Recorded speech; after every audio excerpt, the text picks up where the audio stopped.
আজকে আফসোসের বিষয়, বাংলাদেশের জমিনে যেই জমিনের মধ্যে ফ্যাসিস্ট নাই, জালেম পালাইছে, জালেমের অনুসারীরাও যারা পালাইছে, এরপরেও এই স্বাধীন সার্বভৌম বাংলাদেশে 24 পরবর্তী বাংলাদেশে, 5ই আগস্ট পরবর্তী বাংলাদেশে আফসোসের বিষয়, কতগুলো মাতাল, কতগুলো মুরতাদকে নারী শিক্ষা, নারী সংস্কার কমিশন হিসাবে দায়িত্ব দিছিল নারীর অধিকার ঠিক করে দেওয়ার জন্য। তাদেরকে তারা কমিশন রিপোর্ট দিছে গত কয়েকদিন আগে।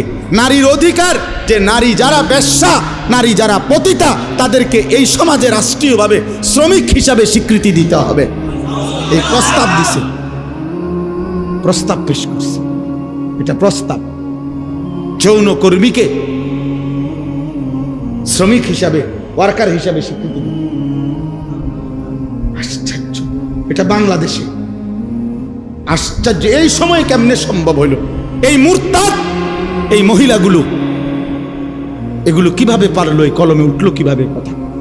পৃথিবীর কোনো মানুষ, একেবারে পৃথিবীতে কোনো মানুষ, যেখানে কোনো বিধর্মী, কোনো কাফের সমাজেও এমন অভদ্র কথা হইতে পারে। পৃথিবীতে বেশ্যাবৃত্তি, পতিতাবৃত্তি পৃথিবীর কোনো সমাজে, এটাকে সমাজের অংশ কেন বলা হবে? এদেরকে সমাজের, ওরা বলতেছে এটা সমাজের অংশ, এরা সমাজের অংশ। এদের অধিকার কি দরকার? তো এদের অধিকার ইসলাম বলছে এদেরকে গুনাহ থেকে ফিরায় আনা। আল্লাহ রাসূল সাল্লাল্লাহু আলাইহি সাল্লামের হাদিসে আছে, নবীজি একবার হাদিসে বলছে, আশ্চর্য একটা বাক্য নবীজি একদিন বলছে, সাহাবীরা অবাক হয়ে গেছে। নবীজি বলছে, উনসুর আখাকা জালিমান আও মাজলুমান। এই হাদিসটা যখন নবীজি বলছে, সাহাবীরা অবাক হয়ে গেছে। মানে অর্থ হইল, নবীজি বলছে তোমার ভাইকে, ইমানদার ভাইকে তুমি সাহায্য করো, যদি সে জালেম হয় তবুও, যদি সে মজলুম হয় তবুও। বুঝেন নাই? তো সাহাবীরা অবাক হয়ে প্রশ্ন করলো, ইয়া রাসূলুল্লাহ, মজলুম তারে সাহায্য করা এটা তো যুক্তি আছে, কিন্তু যে জালেম তারে সাহায্য করব কেন? কথা বোঝেন নাই? হেরে সাহায্য করা মানে কি? আল্লাহর কসম, নবীজি বলছেন জালেমকে সাহায্য করা, এই কথার অর্থ হলো তাকে জুলুম থেকে ফিরাইবার চেষ্টা করা, এটাই তাকে সাহায্য করা। তাহলে কোনো অসৎ চরিত্রের নারীকে তার এই গুনাহ থেকে ফিরাইবার চেষ্টা করা, এইটা না তার সবচেয়ে বড় কি অনুগ্রহ? তাকে বুঝি তার এই যৌন পেশার উপরে তারে স্বীকৃতি দিয়া ওয়ার্কার, শ্রমিক হিসাবে তার ভাতা, বেতন সব বুঝি ঠিকঠাক করিয়া তারে এই কাজে উৎসাহিত করা, এটারই তার উপরে দয়া। এই মুরতাদরা এটা লিখছে সরাসরি কোরআনের বিরুদ্ধে। আল্লাহ তাআলা যেখানে বলছে ওয়ালা তাকরাবু জিনা, জিনা ব্যভিচারের কাছেও যেও না, ওরা বলতেছে ওদেরকে স্বীকৃতি দিতে হবে। এটা বাংলাদেশে কিভাবে সম্ভব? এরপরে আপনার নারী পুরুষের সম্পত্তি, ইসলামী শরীয়তে যেই উত্তরাধিকার আইন ওয়ারাসাত, এই নারী পুরুষের সম্পত্তির ক্ষেত্রে এদের প্রস্তাব হলো যে ধর্ম নারী পুরুষের এই সম্পত্তির মধ্যে যেই বন্টন করেছে, এটা নারী পুরুষের চূড়ান্ত বৈষম্য। মানে মহিলা 1 ভাগ, পুরুষ 2 ভাগ, ভাই 2 ভাগ, এটা বৈষম্য। এই বৈষম্য দূর করা, অবশ্যই দূর করা উচিত, নাহলে নারীর অধিকার প্রতিষ্ঠিত হবে না। সরাসরি আল্লাহর কোরআনের বিরোধিতা। আল্লাহ যেখানে পরিষ্কার বলছেন লিযযাকারি মিসলু হাযিল উনসায়াইন, এটা কোরআনের আয়াত মিয়া। এই পৃথিবীতে 1450 বছরে কোনো বেঈমান যারা প্রকাশ্যে নিজেকে কাফের বলে, তারা আজ পর্যন্ত কোরআনের বিরুদ্ধে, কোরআনের কোনো শব্দের সিদ্ধান্তের বিরুদ্ধে অযৌক্তিক বলার সাহস করে নাই। অথচ নিজেকে মুখে মুসলমান বলে। এত বড় মুনাফিক, এত বড় মুরতাদ, কতগুলো নারী, এগুলো নারী কিনা পুরুষ কিনা এটা নিয়েও সন্দেহ আছে। এই সমস্ত এরা আপনার পরিষ্কার নারী অধিকারের নামে নতুন করে এই কমিশন জমা দিছে সংস্কার। আমরা ঘৃণা ভরে এই কমিশনের এই সংস্কার প্রস্তাবনা প্রত্যাখ্যান করছি। আপনারা ভুলবেন না, যুবক যুবক ভুলো না, এরা বনে নাই, এরা ভুলে গেছে মাত্র 8 মাসে, এরা গত 8 মাসের আগের রক্ত ভুলে গেছে। এরা জানে না এদেশের কিশোর নওজোয়ান ফ্যাসিস্ট এবং জালেমকে পলায়ন করতে ভাগাইবার ক্ষেত্রে যদি রক্ত দিতে পারে কালেমার জন্য, কোরআনের জন্য, তার চাইতে আগে রক্ত দেবে ইনশাআল্লাহ। কোনো সন্দেহ নাই ইনশাআল্লাহ, কোনো সন্দেহ নাই, কোনো সন্দেহ নাই। প্রয়োজনে আবার বাবার বুক খালি হবে, আবার স্বামী স্ত্রী আবার বিধবা হবে, কিন্তু কোরআন সুন্নাহ বিরোধী কোনো আইন বাংলাদেশের জমিনে বাস্তবায়ন হতে দেওয়া হবে না ইনশাআল্লাহ। হেফাজতে ইসলাম বাংলাদেশ আগামী 3 তারিখ, মে মাসের 3 তারিখ শনিবার, কালকে শনিবারের পরের শনিবার ঢাকা সোহরাওয়ার্দী উদ্যানে এর প্রতিবাদে মহাসমাবেশের ডাক দিছে সারা বাংলাদেশ ব্যাপী। যুবক ভাই, তোমরাও যাওয়ার চেষ্টা করবা। ইমাম সাহেব, আপনিও মেহনত করবেন। এই নওজোয়ান, এই কিশোর ভাই, এটা কোনো কথা হইল ভাইয়া? এটা কোনো ইনসাফের কথা হইল? কমপক্ষে 10টা ধারা, 10টাও সুপারিশ এরকম যেটা সরাসরি আল্লাহর কোরআনের বিরোধী। ছেলে মেয়ে যদি ধর্মীয় বন্ধন মানে ধর্মীয় নিয়ম কানুন ছাড়া যদি একত্রে থাকতে চায়, রাষ্ট্র সমাজ তাদেরকে বাধাগ্রস্ত করতে পারবে না। মানে এই বাড়ির হেরা স্বামী স্ত্রী এই ফ্ল্যাটের, বোঝেন না, এই ফ্ল্যাটের এই 2 ফোলা মাইয়া কি তোমরা এমনি থাকি, তোমরা এমনি থাকো কেন? এই কথা কইলে মামলা হবে। ওই যে আইন, এইটাই আইন চাচ্ছে, বোঝেন নাই কথাটা? এই আইন চাচ্ছে। কি আশ্চর্য! এই সমাজ টিকবে তাহলে? এই সমাজ টিকবে বলেন? আমাদের পরিবার প্রথা টিকবে তাইলে? আমাদের সমাজের মধ্যে মানুষ থাকবে তখন? আর এমনিতেই আমাদের গুনাহের কি হালাত দেখেন। এমনি আমাদের ছেলেরা শুধু মোবাইল দেখে ছেলেরা 1 ওয়াক্ত সেজদা দেয় না। মোবাইল দেখে ছেলেদের হালাতের কি অবস্থা! আর যদি নারী পুরুষের অবাধ মেলামেশা শুরু হয়, কি হবে সমাজে? কি হবে সমাজে? এজন্য আলহামদুলিল্লাহ সারা বাংলাদেশ থেকে ওলামায়ে কেরাম প্রতিবাদ করছে, এবং ওলামায়ে কেরামের এই জমিনে বাংলাদেশে ইনশাআল্লাহ এমন ঘৃণ্য কোরআন সুন্নাহ বিরোধী নারী সংস্কার কমিশনের এই প্রস্তাবনা পাশ হতে দেওয়া হবে না ইনশাআল্লাহ। আবার লড়াই হবে ইনশাআল্লাহ, আবার যুদ্ধ হবে ইনশাআল্লাহ, ইনশাআল্লাহ। হাদিসের মধ্যে আছে, আমাদের প্রিয় নবী সাল্লাল্লাহু আলাইহি ওয়াসাল্লাম 5 ওয়াক্ত নামাজের পরে নবীজি সাল্লাল্লাহু আলাইহি ওয়াসাল্লাম কিছু দোয়া করতেন কমন, মানে নিয়মিত প্রত্যেক নামাজের পর। এর মধ্যে এটাও তিনি দোয়া করতেন, আল্লাহুম্মা ইন্নী আউযু বিকা মিনাল আজজি ওয়াল কাসাল।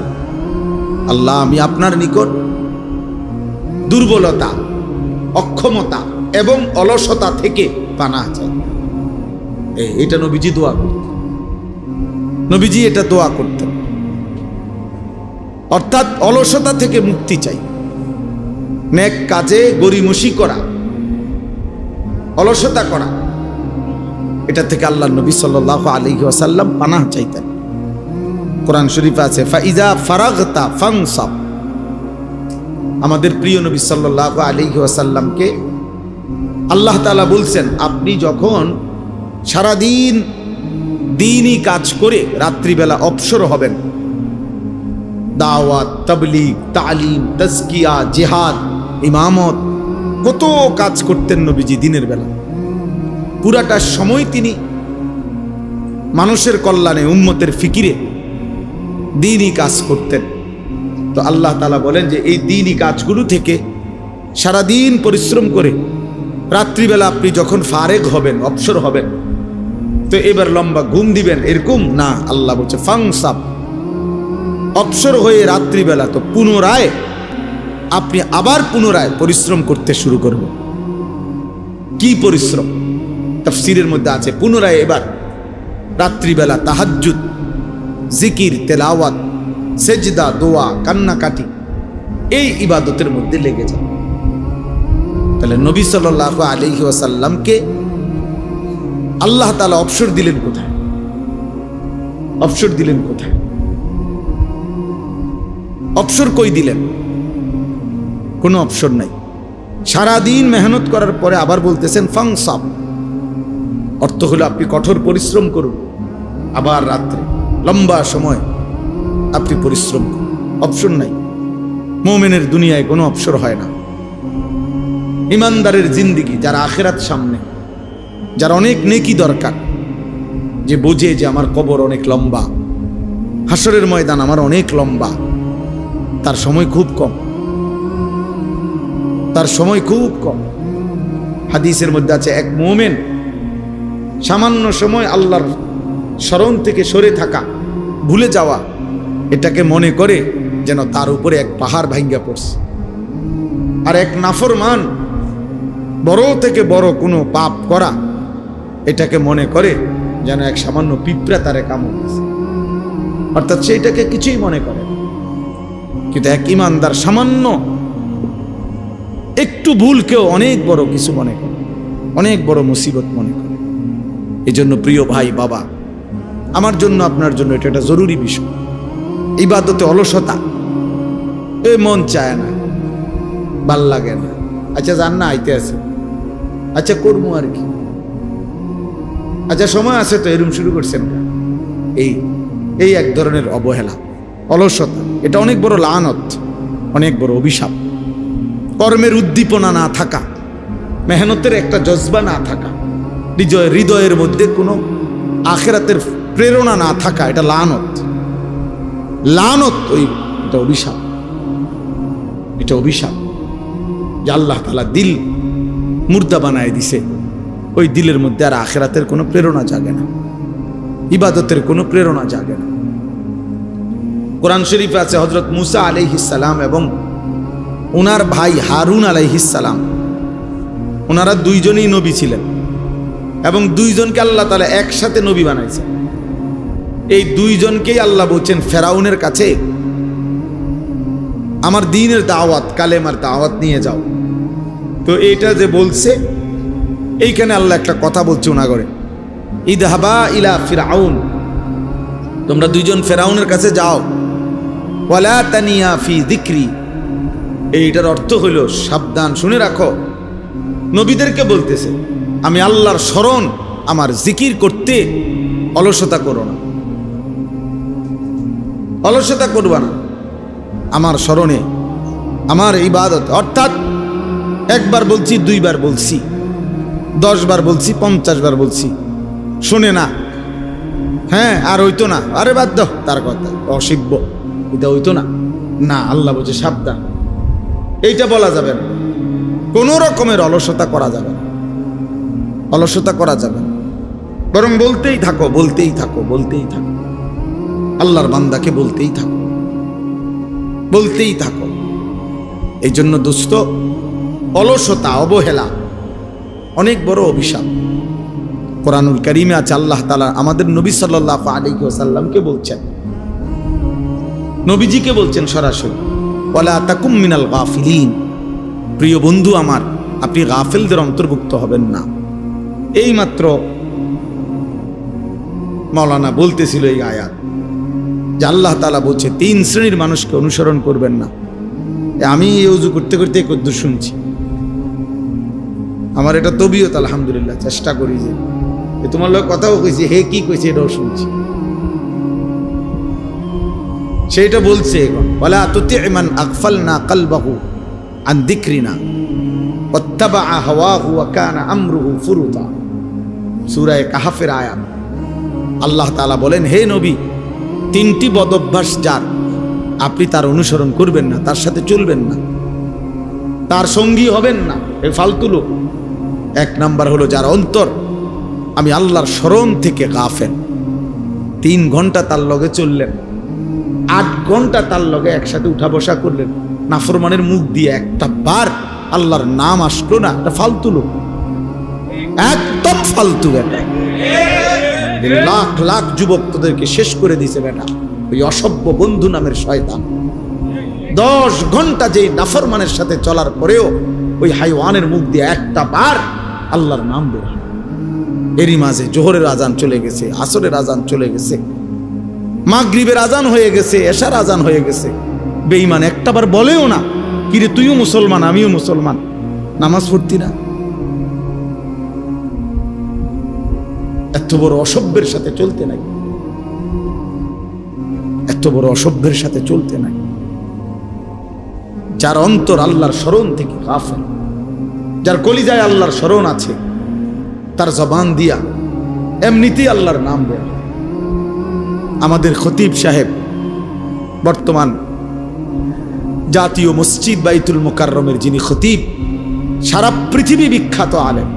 ওই আমরা তো যারা ওয়াইজ বক্তা তারা তো মানছে এগুলার রেডিমেড টাইটেল বানায়, আন্তর্জাতিক খ্যাতি সম্পন্ন মুফাসসিরে কোরআন, যমুনা ব্রিজ, তারপরে ভৈরবের ফুল, সিমেন্টের বস্তা। কইতে কইতে হুজুর কই, বক্তা কই, টাইটেল কই, পুরে এলাইছে আর সোজার কথা। এগুলো অধিকাংশই ধোঁকা, কিন্তু উনি বাস্তবিক অর্থেই পৃথিবী বিখ্যাত আলেম।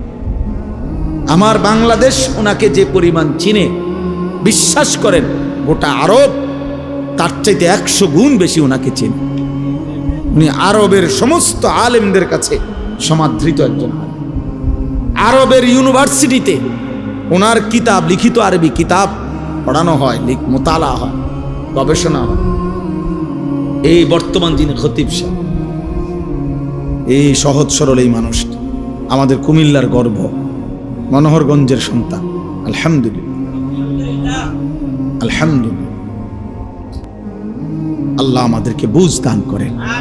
প্রিয় ভাই, একজন হলে একজনই বুঝতে শেখো ভাইয়া। আত্মসম্মান, আত্মমর্যাদা বোধ অনেক বড় নিয়ামত। আত্ম উপলব্ধি এই ইসলাহি মাহফিলের মূল মাকসাদ। নিজের বিবেককে জাগান, ইসলাহে নফস। ইসলাহি মাহফিল মানে ইসলাহে নফস, নফসের ইসলাহ। আমার মনের চাহিদার সংশোধন, আমার মনের চাহিদার, নফসের চাহিদা, মনের চাহিদা, যা মন চায় তাই করা। এটা মুসলমান বলে না বাস, এর মানুষও বলে না, খোদার কসম এর মানুষ বলে না। কোরআনুল কারীম বলছে যে মনের ইচ্ছা মতো চলে সে জানোয়ার, আনআম, চতুষ্পদ জন্তু, অথবা তার চাইতে নিকৃষ্ট। বাল হুম আদাল্লু সাবিলা। মনের ইচ্ছা মতো চলেছে। কোরআন তাকে মানুষ বলে নাই, মুসলমান তো দূরে থাক। মনের ইচ্ছা মতো চলার কোনো সুযোগ নেই। ইসলাহি মাহফিল মানে ইসলাহে নফস, নফসের সংশোধন।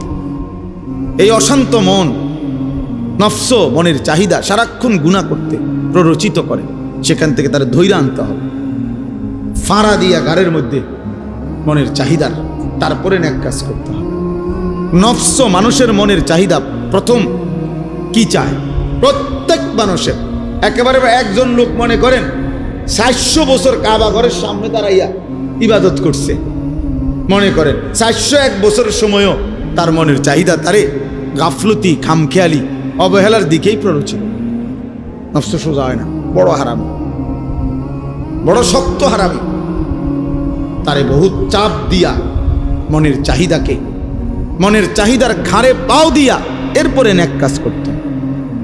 তিতা ওষুধ জোর করেই খাইতে হয়, মন না চাইলেও খাইতে হয়।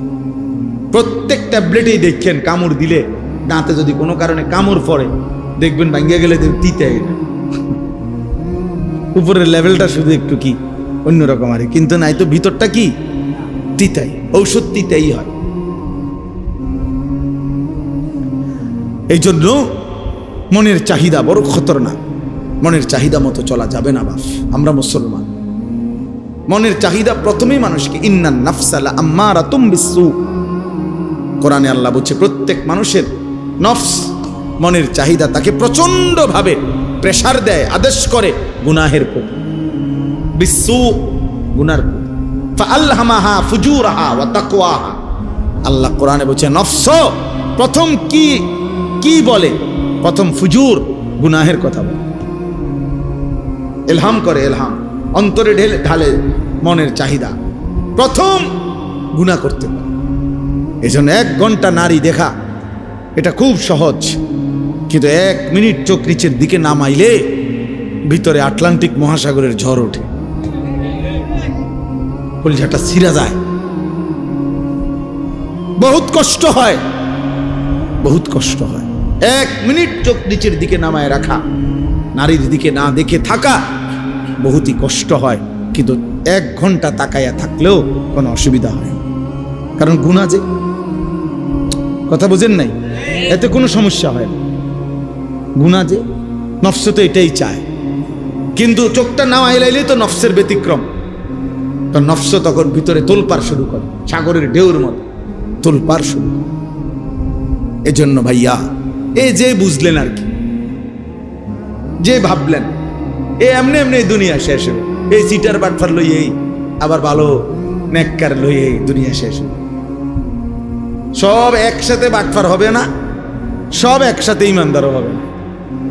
বুঝেন নাই? এর নাম দুনিয়া। ভালো মন্দ এর নাম দুনিয়া। সব ভালো জান্নাত, সব মন্দ জাহান্নাম। আর ভালো মন্দ এর নাম কি? দুনিয়া। দুনিয়া এই নিয়েই চলবে। এর মাঝখান দিয়ে আমাদের বাঁচতে হবে, এর মাঝখান দিয়ে বাঁচতে হবে। এই সমাজে অসভ্যতা চলবেই, এই সমাজে নোংরামি চলবেই, এই চারিদিকে জিনা, ব্যভিচার, মদ, জুয়া, বেহায়াপনা, বেহায়াপনা, বেপরদিকি চলবেই। এর মাঝখান দিয়েই আমারে বাঁচতে হবে। এটাই তো পরীক্ষা, এটাই তো তাকওয়ার পরীক্ষা, এটাই তো আখিরাতের পরীক্ষা। আর আল্লাহ তো কোরআনে বলছেন, আমি দুনিয়ার হায়াত দিছি পরীক্ষা করার জন্য। লিয়াবলুয়াকুম লিয়াবলুয়াকুম লিনাবলুয়াহুম ওয়া নাবলুকুম ওয়ালা নাবলুয়ান্নাকুম। এই শব্দ বারবার আছে কোরআন শরীফে। পরীক্ষা করব বান্দা, পরীক্ষা করছি, পরীক্ষা করছি। পরীক্ষা করতে হবে, পরীক্ষা দিতে হবে। দুনিয়া দারুল ইমতিহান। দুনিয়াকে বলে পরীক্ষার ঘর, আখিরাত হলো ফলাফলের ঘর। এখানে পরীক্ষা দিবেন, হাসরের মাঠে ফলাফল শুনবেন। ফাআম্মা মান উতিয়া কিতাবাহু বিয়ামিনি, যার আমল নামা হাসরের ময়দানে আল্লাহ বলে ডান হাতে দেওয়া হবে, সে একটা চিৎকার দিয়া নিজের পরিবার, আত্মীয় স্বজন, পরিচিত জনদের সামনে নিজের আমল নামাটা দেখাবে। দেখায় বলবে, হা উমুকরাউ কিতাবিয়া, এই দেখো দেখো, পড়ো আমার নাম, আমার আমল নামা পড়ে দেখো, আমার নাম উঠছে জান্নাতীদের তালিকায়। ইকরাউ কিতাবিয়া, পড়ো তোমরা আমার আমল, দেখো তো আমার নাম উঠছে কিসে। তাইলে দোস্ত, দুনিয়া পরীক্ষার ঘর। কাপুরুষ হেরে যায়, মুজাহিদ হারে না, মুমিন হারে না। কাপুরুষ হেরে যায়।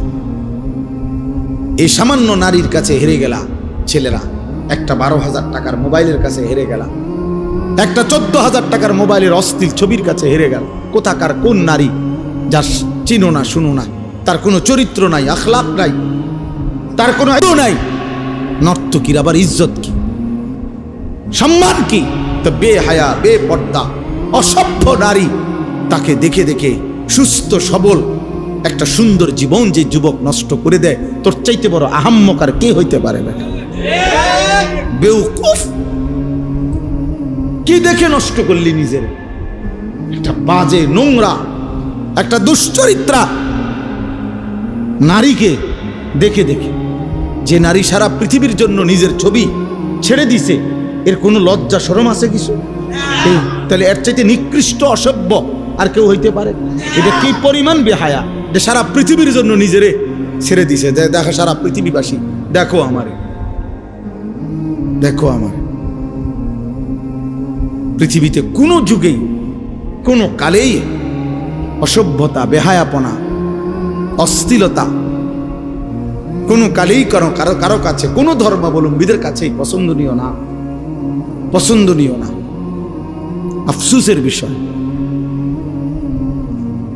এই জন্য বাপ আমার, বন্ধু আমার, আমরা প্রত্যেকেই মনের চাহিদার বিরোধিতা করে আল্লাহর কোরআন এবং রসুলের সুন্নাহ মতো চললে আমাদের আখিরাত নিশ্চিত। ইসলাহি মাহফিলের মূল ফিকির এটা, মনের চাহিদার বিরুদ্ধাচরণ। আজকের ভিডিওটা আপনাদের কাছে কেমন লেগেছে অবশ্যই কমেন্ট করে জানাবেন এবং নতুন ভিডিও পেতে চ্যানেল সাবস্ক্রাইব করবেন। ভালো থাকবেন, ধন্যবাদ।